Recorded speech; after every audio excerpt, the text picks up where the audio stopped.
Text book गणित भाग 2 का, जिसके अंतर्गत कुल 7 चैप्टर हैं, प्रकरण हैं, जिसमें हमारा प्रकरण चल रहा है छठा, 6th चैप्टर, वह है त्रिकोणमिति, जिसका तीसरा भाग आज हम जानेंगे, समझेंगे। इसके पहले मैंने बताया था कुछ त्रिकोणमितीय विशेष कोणों के माप के अनुपात का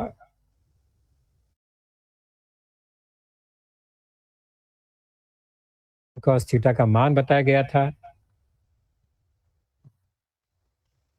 और विशेष कोण कौन कौन से हैं? तो 0 है, 30 अंश है, 45 है, 60 है और 90 अंश। और इसकी प्रैक्टिस के लिए यह सारणी बनाई गई थी, आपके टेक्स्ट बुक में यह है, और मैंने भी इसे बताया था कैसे इसे समझकर स्वयं बनाया जाता है, रट कर याद करके इसे नहीं बनाया जाता है। उसके बाद हमने त्रिकोणमिति कुछ सर्वसमीकाएं देखी थी। ये 3 प्रमुख सर्वसमीकाएं हैं, आइडेंटिटीज। वो है इस तरह से, sine square theta plus cos square theta बराबर 1, 1 plus cot square theta is equal to cosec square theta and tan square theta plus 1 is equal to sec square theta. ये प्रमुख 3 सर्वसमीकाएं हैं।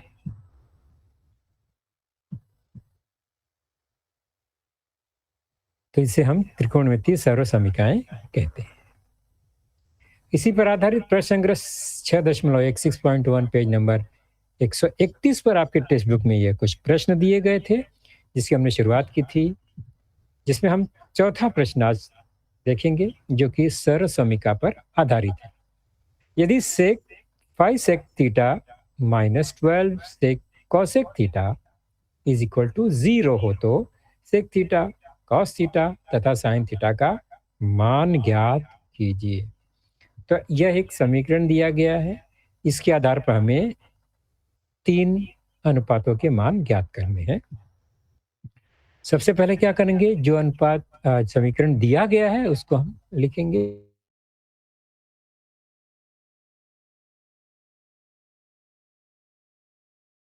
समीकरण है उसको हम इस तरह से पक्षांतर करते हुए नया समीकरण बना लिया।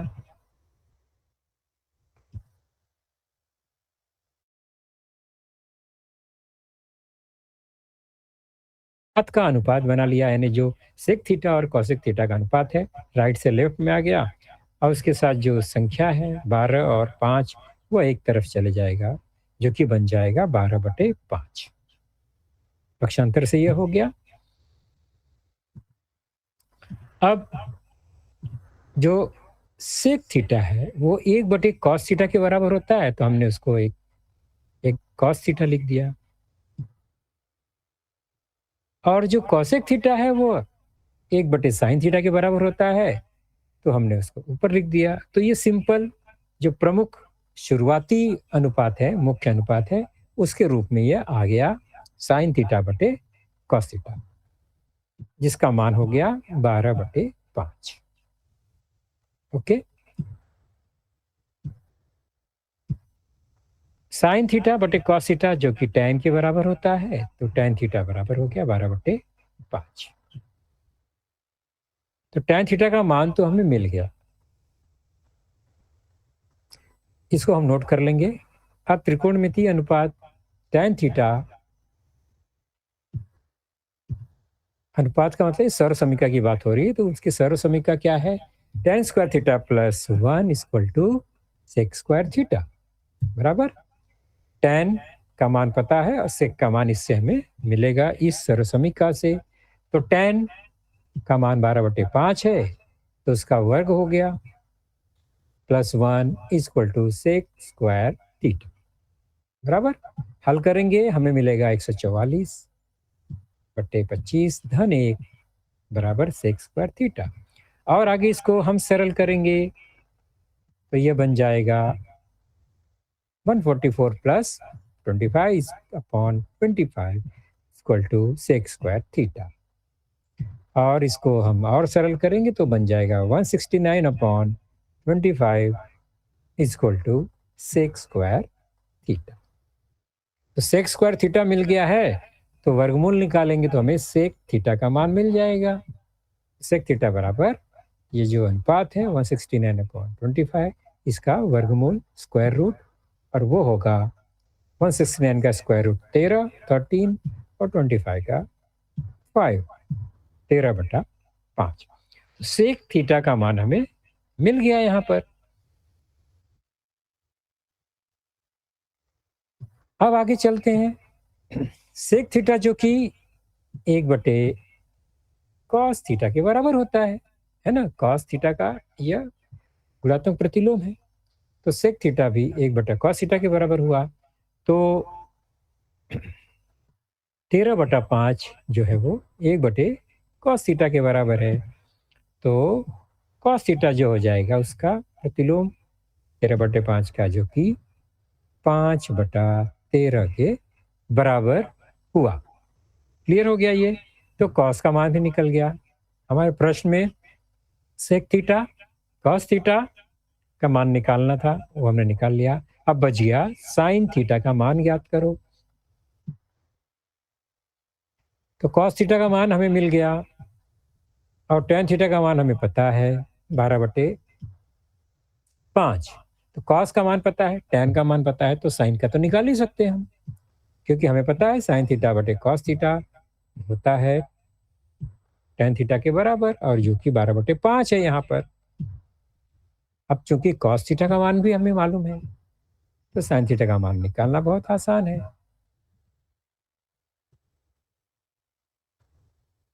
इस तरह से हम समीकरण को पक्षांतर करते हुए साइन थीटा का मान ज्ञात करेंगे।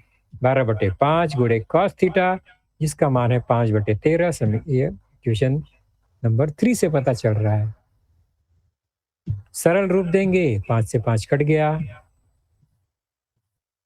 अब बन गया 12/13, 12/13, जो कि साइन थीटा के बराबर। तो इस तरह से हमें जो भी प्रश्न में जानकारी चाहिए थी सेक थीटा, कॉस थीटा और साइन थीटा के मान की, वह हमें मिल गई, प्राप्त हो गई। अगला प्रश्न इसमें है कि tan थीटा का मान यदि 1 है, तो साइन थीटा धन कॉस थीटा बटे सेक थीटा धन कॉसेक थीटा का मान ज्ञात कीजिए। ऐसे प्रश्न हमें बहुत बड़े दिखाई देते हैं। तो पहले जो दी गई जानकारी हमने इसको लिख लिया। देखिए tan थीटा बराबर 1 दिया गया है, और हमें ये पता है स्पेशल सारणी में कि tan का जो 45 अंश होता है वह 1 के बराबर होता है। तो tan 45 इक्वल टू 1 होता है, हमें पता है। तो इसका मतलब थीटा जो है वो 45 है, इससे ये क्लियर होता है। तो tan थीटा tan 45 के बराबर हुआ, इसका मतलब जो कोण है वह है 45 डिग्री का।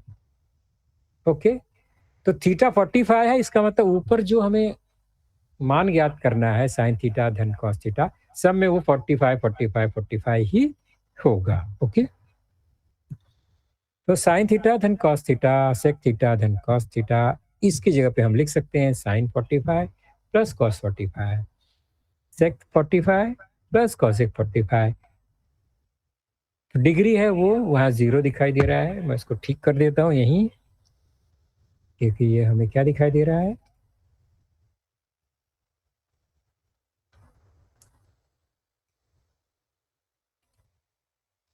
ओके, ये बन गया डिग्री, तो लिखने में मिस्टेक। ओके,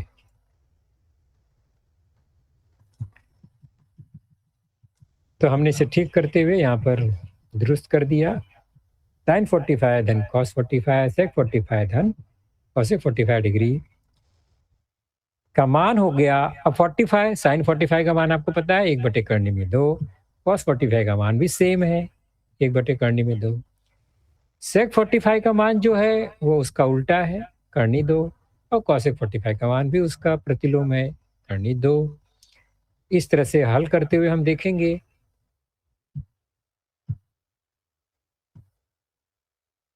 तो ऊपर आ गया 2/2 और नीचे है 2/2।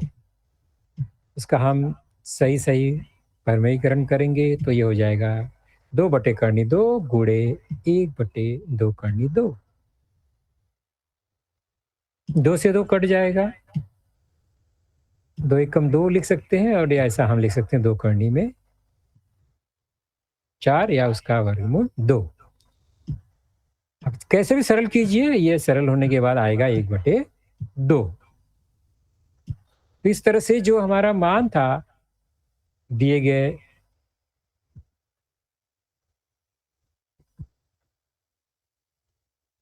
इस समूह का मान हुआ 1/2। ये जो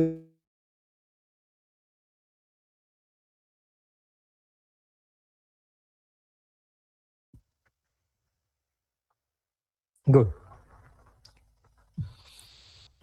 अगला एक प्रश्न और देखते हैं, सिद्ध कीजिए। अब यहाँ पर प्रूव दैट यानी सिद्ध करने के लिए भी आता है सर्व समीकरण।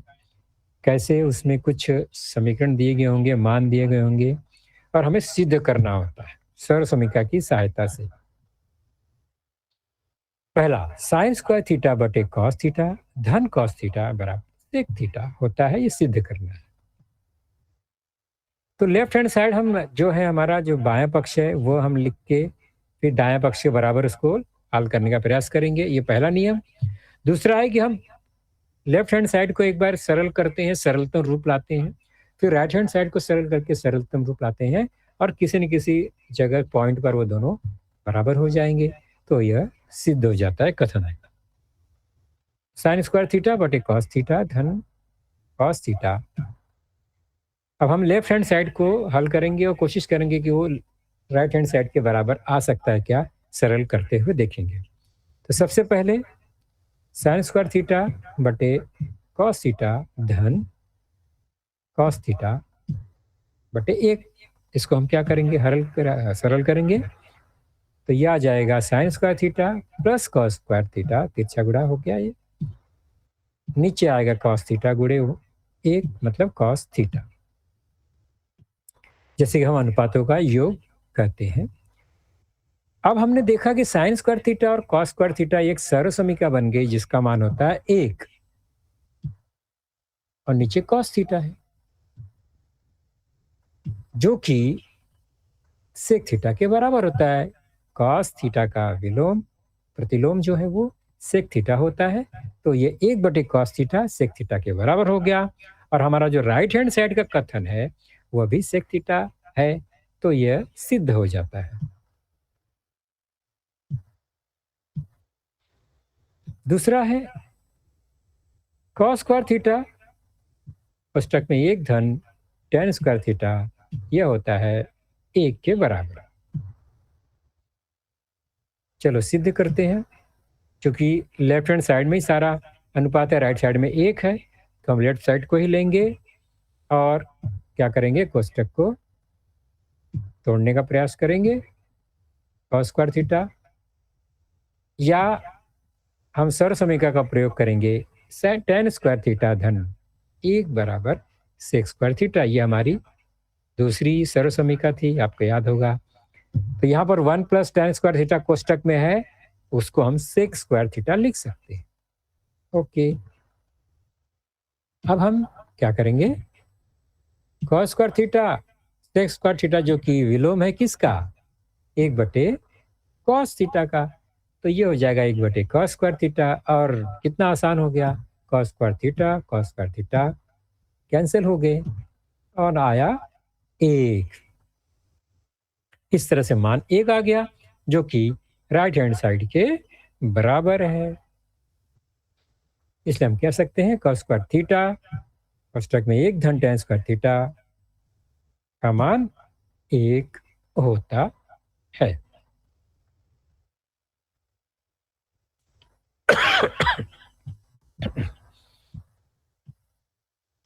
और एक उदाहरण देखते हैं थोड़ा सा, यह है कर्णी में एक ऋण साइन थीटा बटे 1 धन कॉस साइन थीटा बराबर सेक थीटा ऋण tan थीटा के बराबर होता है। अब दोनों तरफ अनुपात दिए गए हैं, हमें या तो लेफ्ट हैंड साइड को राइट हैंड साइड सिद्ध करना होगा या राइट हैंड साइड को लेफ्ट हैंड साइड के बराबर सिद्ध करना होगा।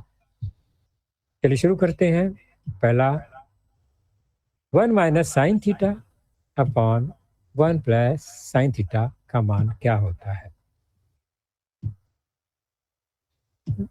अब हम क्या करेंगे, ऊपर और नीचे दोनों तरफ हम क्या करेंगे, एक ऋण साइन थीटा से गुणा करेंगे। कर दिया हमने अंश और हर में। इससे क्या हो जाएगा, ऊपर तो वर्ग आएगा, एक ऋण साइन थीटा 2 बार गुणा हो गया तो उसका वर्ग हो गया, इस तरह से गुणा होगा। गुणा होने पर क्या आएगा, वर्ग 1 माइनस साइन थीटा का वर्ग, और नीचे आएगा एक का वर्ग ऋण साइन का वर्ग, है ना, ए प्लस बी ए माइनस बी। अब 1 माइनस साइन स्क्वायर थीटा जो है उसका स्क्वायर बटे 1 माइनस साइन स्क्वायर थीटा जो कि कॉस स्क्वायर थीटा के बराबर होगा। सर्वसमीका पहली, sign square theta plus cos square theta बराबर 1 होता है, तो उस हिसाब से कॉस स्क्वायर थीटा बराबर होता है 1 माइनस साइन स्क्वायर थीटा। तो हमने यहाँ लिख दिया।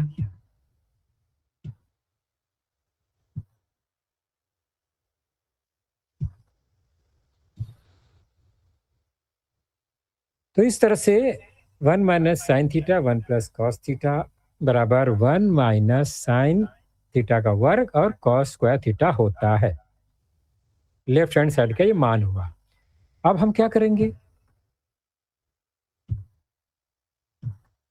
वर्गमूल है, प्रश्न में दिया गया ना, इसका वर्गमूल का चिन्ह लगाते हैं और इसी को आगे हल करते हैं। हमने क्या किया, अभी बिना चिन्ह लगाए करने के हमने हल कर दिया, सरल कर दिया। और हमने जान लिया कि 1 माइनस साइन थीटा बटे 1 प्लस कॉस थीटा ये 1 माइनस साइन थीटा का वर्ग बटे कॉस स्क्वायर थीटा के बराबर होता है। वर्गमूल ले लेते हैं, तो वर्ग है तो वर्गमूल में वर्ग हट जाएगा 1 माइनस साइन थीटा, और नीचे भी वर्ग हट जाएगा, कॉस थीटा हो जाएगा। इस तरह से हमें मान मिला 1 minus sine theta upon cos theta. अब 1 के और साइन के दोनों के अनुपात में कॉस थीटा लिख देंगे, अलग अलग कर देंगे, स्प्लिट कर देंगे हम, तो इस तरह से मिलेगा ये। और 1 बटे कॉस थीटा यह इसके बराबर हुआ, याद आया आपको, ये होता है सेक थीटा के बराबर। और साइन बटे कॉस जो होता है वो टैन थीटा के बराबर होता है। तो हमें मिल गया राइट हैंड साइड का मान, जो कि प्रश्न में दिया गया है ऊपर। तो हमें मिला 1 ऋण साइन थीटा बटे 1 धन साइन थीटा का वर्गमूल, यह होता है सेक थीटा ऋण टैन थीटा के बराबर। तो सर्व समीका का उपयोग हो गया। सर्व समीका आपने समझ ली, त्रिकोणमितीय अनुपात आपने समझ लिया, सारणी समझ ली, विशेष त्रिकोणमितीय अनुपात के कुछ विशेष कोण के मान। अब क्या है, ये त्रिकोणमिति का उपयोजन, एप्लीकेशन ऑफ ट्रिग्नोमेट्री, हमारा जो ये त्रिकोणमिति हम सीखते हैं उसका उपयोजन दैनिक जीवन में और आगे उपयोग कहाँ होता है, कौन सी जानकारी की गणना करने के लिए, प्राप्त करने के लिए हमें इस त्रिकोणमिति का उपयोग होता है, वो हम जानेंगे। उसके पहले कुछ जानकारी हम ले लेते हैं जो शब्दावली यूज होता है। तो उपयोजन में कहाँ कहाँ यूज होता है, नॉर्मली कई बार हमें मीनार की, इमारत की, पेड़ की ऊंचाई, जहाज जो कि पानी वाली जहाज, समुद्री जहाज की दीप स्तंभ से, जो लाइट हाउस से दूरी, नदी के पाट की चौड़ाई यानी जो नदी है उसकी चौड़ाई इत्यादि ज्ञात करनी होती है, लेकिन हम प्रत्यक्ष माप नहीं सकते। तो माप नहीं सकते तो क्या करेंगे, पर त्रिकोणमितीय अनुपात के जो अभी हमने जानकारियां ली हैं, हमें विशेष कोणों के अनुपात भी देखे, उसकी सहायता से हम ये दूरियां प्राप्त कर सकते हैं। जैसे कि ये सड़क आप देख ही रहे हैं, बराबर। अब ये बालक है, उसकी दृष्टि रेखा यानी जो सामने दिखाई दे रहा है जमीनी सतह के समांतर, उसे हम दृष्टि रेखा कहते हैं। वो किसी इस पोल को देख रहा है जो कि खंबा है वहां पर, और फिर जब वो ऊपर देखेगा तो उसको ऊपर भी एक स्पॉट दिखाई देगा। तो इस प्रकार एक त्रिभुज बनेगा, और हर बार त्रिभुज जो बनेगा वो समकोण त्रिभुज ही बनेगा, क्योंकि आड़ी और खड़े कुछ वस्तुओं की रचना यह होती है, और आड़े और खड़े जहां पर होंगे वहां पर 90 अंश का कोण बनेगा, और फिर जो त्रिभुज बनेगा वो समकोण त्रिभुज ही बनेगा। और फिर समकोण त्रिभुज बन गया तो न्यूनकोण बनेगा, क्योंकि एक न्यूनकोण ऊपर दूर बना है, एक तो पास ही बना है। उसके आधार पर हम ऊंचाइयां, दूरियां, लंबाइयां ज्ञात कर सकते हैं। कोण का अगर पता हो तो हम कोई भी ऊंचाई ज्ञात कर सकते हैं। और उसमें क्या क्या प्रमुख स्टेप्स हैं उसको ध्यान रखना है हमें। ऊंचाई तथा दूरी निश्चित करने के लिए सर्वप्रथम दी गई जानकारी को दर्शाने वाली कच्ची आकृति बनाते हैं। जब ये प्रश्न आएगा तो उसमें एक कच्ची आकृति चित्र बनाना पड़ता है, वो हम बनाएंगे आज। फिर वृक्ष या जब पेड़ जो भी है, पर्वत है, मीनार है, वस्तुएं जमीन पर हमेशा लंबवत वर्टिकली खड़ी रहती हैं, तो लंब रेखा का उपयोग होता है।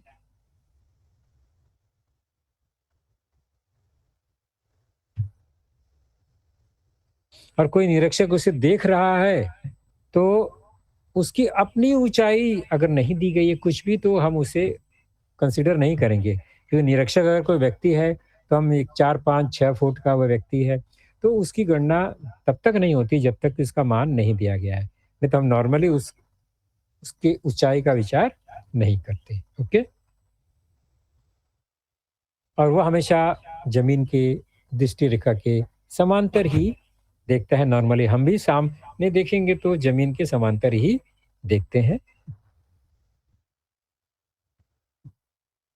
कुशल कल्पनाएं जो है वो देखेंगे, जो शब्द यूज होता है दृष्टि रेखा, यह शब्द आता है लाइन ऑफ विजन। ये क्या है?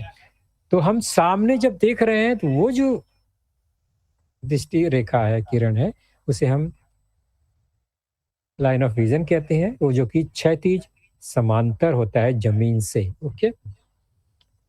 और जब हम उसी दृष्टि रेखा से ऊपर की ओर इस तरह देखते हैं, बराबर, जब ऊपर देखेंगे तो क्षैतिज जो समांतर रेखा उससे एक कोण बनेगा, है ना। तभी दृष्टि रेखा जो है वो बदल गई, तो क्षैतिज समांतर है, ये दृष्टि रेखा हो गई। ओके। और दृष्टि रेखा ऊपर की ओर बनी है, इसे हम एंगल ऑफ एलिवेशन कहेंगे। कौन सा एंगल? जहां यह बन रहा है कोण, आप देख रहे हैं ना, ये उन्नत कोण बन रहा है। क्षैतिज समांतर रेखा से जब हम ऊपर की ओर देखते हैं तो जो कोण बनता है क्षैतिज समांतर रेखा से दृष्टि रेखा की, उसे हम कहते हैं उन्नत कोण, एंगल ऑफ एलिवेशन। तो ऊपरी दिशा की ओर देखेंगे तो उन्नत कोण बनेगा, एंगल ऑफ एलिवेशन। ठीक वैसे ही क्षैतिज समांतर रेखा ये है, और अगर वह किसी ऊंचाई पर व्यक्ति खड़ा है तो वो नीचे भी देख सकता है, और जब वो नीचे देखेगा तो भी एक कोण बनेगा क्षैतिज समांतर रेखा से। दृष्टि रेखा नीचे की ओर आ गई, और बनने वाला जो कोण है उसका नाम होगा अवनत कोण, एंगल ऑफ डिप्रेशन। ओके। तो ये दो कोण का अंतर समझ में आया।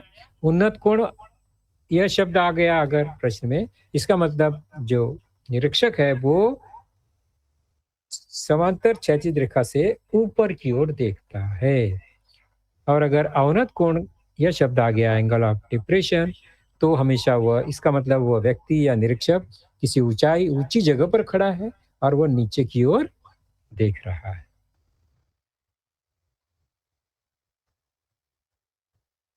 तो जब हम क्षैतिज समांतर रेखा के नीचे की दिशा में देखेंगे तो अवनत कोण या एंगल ऑफ डिप्रेशन बनता है, और क्षैतिज समांतर रेखा के ऊपर की ओर देखेंगे तो उन्नत कोण या एंगल ऑफ डिप्रेशन हमेशा बनता है।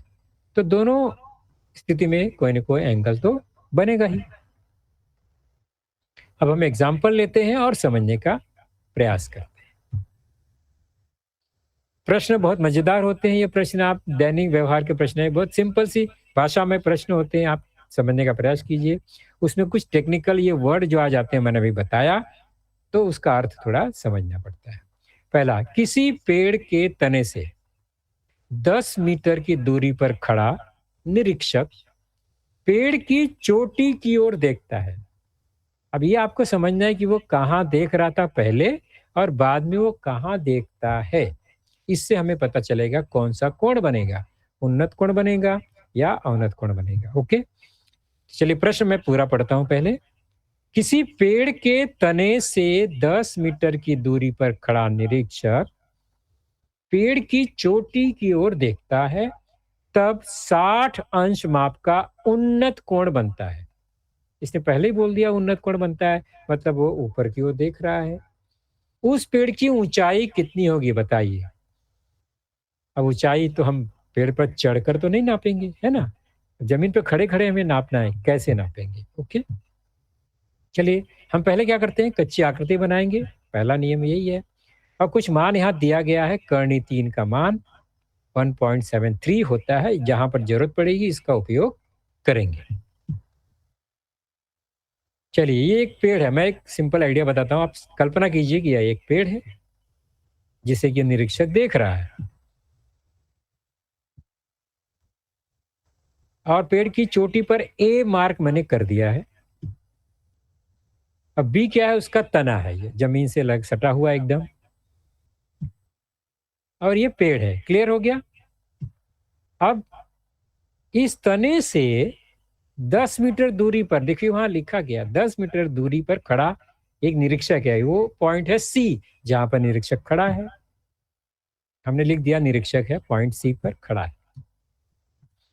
वह 10 मीटर दूरी पर है तने से, ये भी लिख दिया हमने। अब क्या ज्ञात करना है। अच्छा, कोण बना है 60 अंश माप का उन्नत कोण।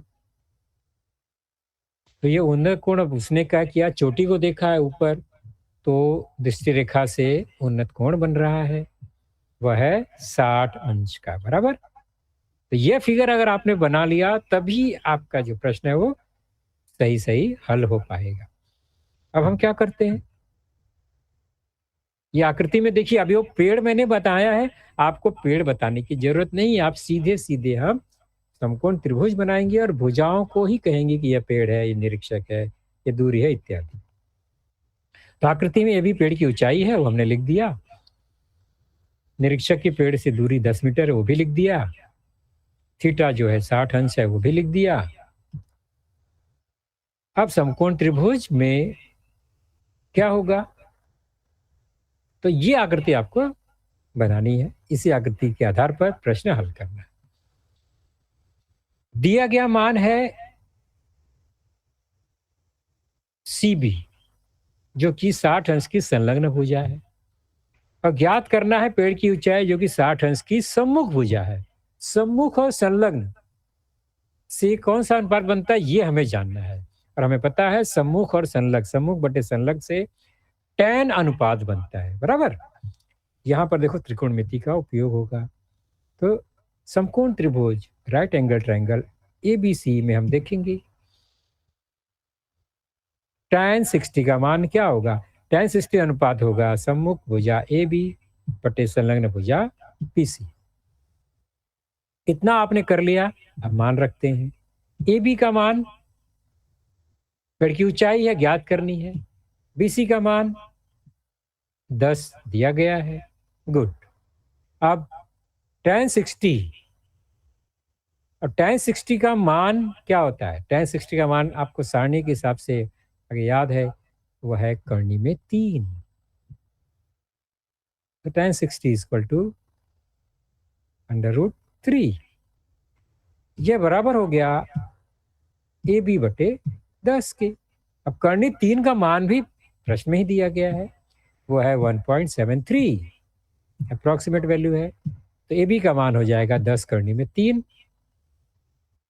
तिरछा गुणा करके। और अब हम क्या करेंगे, AB का मान 10 गुणे कर्णी 3 का मान है 1.73, जैसे कि मैंने बताया प्रश्न में लिखा गया है। और इस तरह से यह मान हो जाएगा 17.3 मीटर इकाई है उसकी, तो मीटर लिखेंगे। तो इस तरह पेड़ की ऊंचाई जो है 17.3 मीटर मिल गया। बिना पेड़ पर हम चढ़े, हमने उसकी ऊंचाई ज्ञात कर ली। ओके, तो यहाँ पर ये एक सामान्य जनरल उपयोजन हमने देखा त्रिकोणमिति अनुपातों का। और एक उदाहरण देखते हैं, बहुत मजेदार एक से एक उदाहरण मिलेंगे आपको। देखिए क्या है ये, 40 मीटर ऊंची इमारत की छत से, देखो आकृति कैसे बनानी पड़ती है पहले समझो। 40 मीटर ऊंची इमारत की छत से उस इमारत से कुछ मीटर की दूरी पर खड़े स्कूटर की ओर देखने पर 30 अंश माप का अवनत कोण बनता है, एंगल ऑफ डिप्रेशन। तो वह स्कूटर इमारत से कितनी दूरी पर है? देखो कैसा प्रश्न है ये। पहले आप देखो कि इमारत की छत से तो हम कहाँ खड़े हैं और कहाँ से देख रहे हैं, किसे देख रहे हैं, वो कहाँ पर है, बराबर है। यह इसमें प्रश्न बहुत सारे बनते हैं। चलो स्टार्ट करते हैं। अवनत कोण बन रहा है और हम इमारत की छत से नीचे देख रहे हैं, स्कूटर नीचे खड़ा है, तो अवनत कोण ही बनेगा, वो लिखा गया है। चलिए अब ये क्या करते हैं, हम आकृति बनाते हैं। ये 40 मीटर ऊंची इमारत मैंने बना लिया। इमारत हमेशा लंबवत होगी, वर्टिकल होगी। उसमें छत जो है ए है और बी जो है उसका बेस है, इमारत का आधार। एक स्कूटर खड़ा है, ऐसा प्रश्न कहा गया है, कुछ मीटर दूरी पर खड़ा है, वो है सी पॉइंट। तो ए भी इमारत है, हमने लिख दिया यहाँ पर। एक्स दूरी पर सी स्कूटर खड़ा है, वो भी हमने यहाँ बना दिया। और ये कोण निश्चित है 90 अंश का बनेगा। अब ये जो निरीक्षक है वो नीचे देखता है, तो 30 अंश का क्या करता है?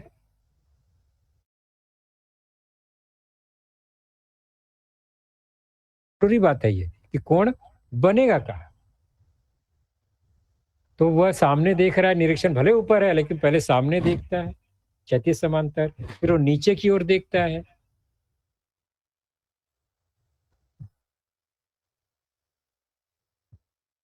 इस तरह से वह सी को देखता है, तो जो कोण बनेगा वह कहाँ बनेगा? ये जगह है जहां पर अवनत कोण बनेगा। मैंने शुरू में इसलिए बताया था। तो अवनत कोण बन रहा है ऊपर MAC में। ओके, अब उसका उपयोग कहाँ करेंगे? तो यह अवनत कोण है 30 अंश का,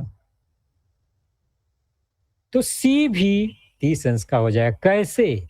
तो जो BC जो आधार की रेखा है और AM जो दृष्टि रेखा है, क्षैतिज समांतर रेखा है, वो समांतर है और यह तिर्यक रेखा है।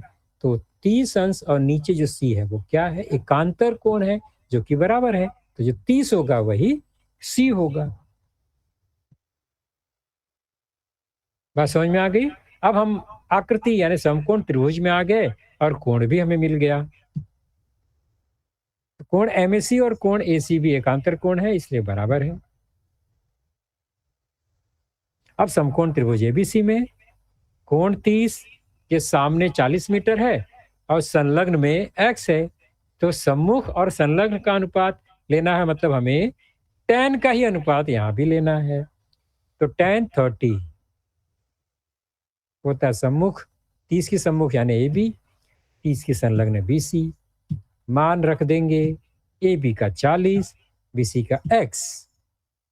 अब हम पूरा मान रखेंगे जो भी हमारे पास जानकारी है। tan 30 का मान होता है 1/कर्णी में 3 सारणी द्वारा। AB का 40 है बटे x है, उस हिसाब से x का मान क्या हो गया? वो हो जाएगा 40 गुणे कर्णी में 3, और कर्णी में 3 का मान प्रश्न में दिया ही गया है 1.73, तो x का मान हो गया 40 गुणे 1.73, जो कि होता है, गुणा कर लीजिए और मिलेगा हमें 69.20, जो कि इकाई मीटर में है, तो हमें मीटर लिखना ही होगा। इस तरह से वह स्कूटर इमारत से 69.20 मीटर ऊंचाई पर खड़ा है। देखिए कैसे पता चल गया, हम तो खड़े थे कहाँ पर, इमारत की छत पर, और हमने पता कर लिया कि स्कूटर कहाँ पर खड़ा है। ओके, एक मजेदार प्रश्न हम पढ़कर सुनाते हैं, आपसे सुनिए और आकृति कैसे बनेगा वह समझिए और फिर हल करने का प्रयास कीजिए। मैं आकृति बनाकर बता देता हूँ, समझा देता हूँ। 12 मीटर चौड़ाई वाले रास्ते के दोनों ओर आमने सामने दो इमारतें हैं, उनमें से एक की ऊंचाई 10 मीटर है, तो और उसके छत से दूसरे इमारत की छत को अगर देखते हैं तो 60 अंश का उन्नत कोण बनता है। इसका मतलब क्या है? उन्नत कोण का मतलब कि वो जो इमारत है सामने वाली, वह उससे ऊंचा है, तभी तो उन्नत कोण बन रहा है, ये समझने की बात है। और दूसरे इमारत उन्नत कोण बनता हो तो दूसरी इमारत की ऊंचाई कितनी होगी, बराबर है। तो 10 मीटर वाले इमारत पर हम खड़े हैं और दूसरी इमारत को हम देख रहे हैं। ओके, तो ये दो इमारत के बीच का चौड़ा रास्ता हम मान लेते हैं, और एक तरफ एक इमारत है,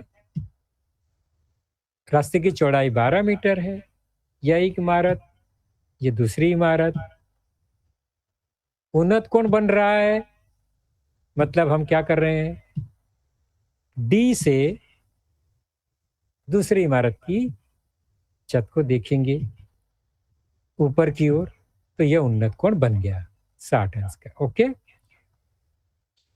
और एक जानकारी इसमें है, एक इमारत की ऊंचाई जो जिस पे हम खड़े हैं वह 10 मीटर है, इतनी जानकारी है। दूसरी इमारत यानी बी सी की ऊंचाई हमें ज्ञात करनी है। हम क्या करेंगे, डी से ए बी के समांतर एक रेखा खींच देंगे, डी ई, तब एक वर्ग बन जाएगा ए बी ई डी, है ना, ये वर्ग बन गया, तो आमने सामने सम्मुख भुजाएं समांतर सर्वांगसम हो जाएंगी, बराबर। तो ए डी जो इमारत है उसी के बराबर बी ई हो जाएगी, और डी ई के बराबर ए बी है, तो वो 12 हो गया। ओके, अब हम